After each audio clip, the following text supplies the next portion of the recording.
Hello everyone, I welcome you all to Geeky Script. First of all, a very happy new year to all of you. Today I am going to show you how to install MySQL on Windows operating system. So first you have to go to favorite browser and to type MySQL download. So that will show you this download MySQL installer. Go to their official site. So this link I am going to provide right in our video description. Once when you are here, you will get the latest version of MySQL, that is version 8.2.44 for Windows. Here I'll recommend you to always download MySQL Installer Community Edition. Do not download Web Community. Always download MySQL Installer Community. So click on this download button and click on no thanks, just start my download. That's going to immediately start downloading our MySQL installer. So let's wait for a few seconds and you can see that our MySQL installer actually downloaded. Just open that installer. You can minimize your browser. Going to ask you for administrative privileges, click on yes. It's going to again ask you for administrative privileges, click on yes. And our MySQL installer actually open. Here I'll recommend you to always proceed with custom installation and click on next. Here you need to expand your MySQL server. So click on this plus icon and expand your MySQL server and select this product and click on this arrow to put it under product to be installed. Similar way you need to do it for applications as well. So we'll use this GUI application of MySQL Workbench. So select that and click on this arrow to put it under product to be installed. Similar way if you want to use shell or router, so you need to do the same thing like this, and after that click on next. So these three products is what we are going to install. Click on execute and immediately it's going to start installing, and there you go. You can see that all of our three products are now actually installed. So click on next. So our MySQL server is ready to be configured. So just simply click on next and it's going to show you this type and network page.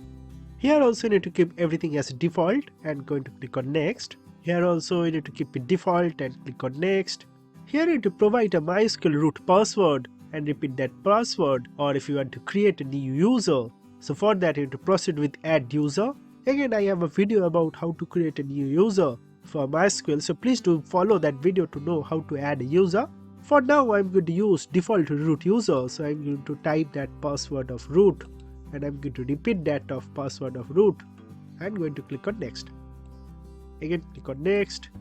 Here also keep it default and click on next and click on execute. That's going to start executing all these different configuration steps. And it is rightly done. So configuration for MySQL server is successful. Click on finish. Now click on next again. So both these two options are actually selected. Click on finish. That's going to start MySQL shell and also MySQL Workbench. So MySQL shell is rightly open and here is our MySQL Workbench. So you can maximize this. So this is the root user. So you can select this and to repeat that password of root. You can save this password in vault and click on OK. And there you go. This is our MySQL Workbench. So here you can write your code. I'll fast forward and write some code. So here is our code. So first we have to start with creating a database. So we'll start with creating a database called EmployeeDB. So click on this run button. EmployeeDB is already created. Let's use our EmployeeDB that we have just now created. So now we are using our EmployeeDB. Next we'll insert or rather create a table called employee, which will have these fields called employee ID, first name, last name, email ID, hire date and salary. So this is the constraint for a table. So select this and click on this run button. It is already created. Let's insert some values to our table. You can see it's already created. Let's insert multiple values also using this query. So these are all also already created. Let's see our table. So select start from employee. And you can see that our table is rightly shown over here. Right, again how to write these queries, so for that also I have videos. So do check all these different videos on our Geeky Script channel. You can subscribe and you can also join our community. And if you're interested on Python or WordPress, so for that also I have created all these different videos for completely free. Detailed source code along with explanation are also available on our official geekyscript.com website. So that's basically all about this video, friends.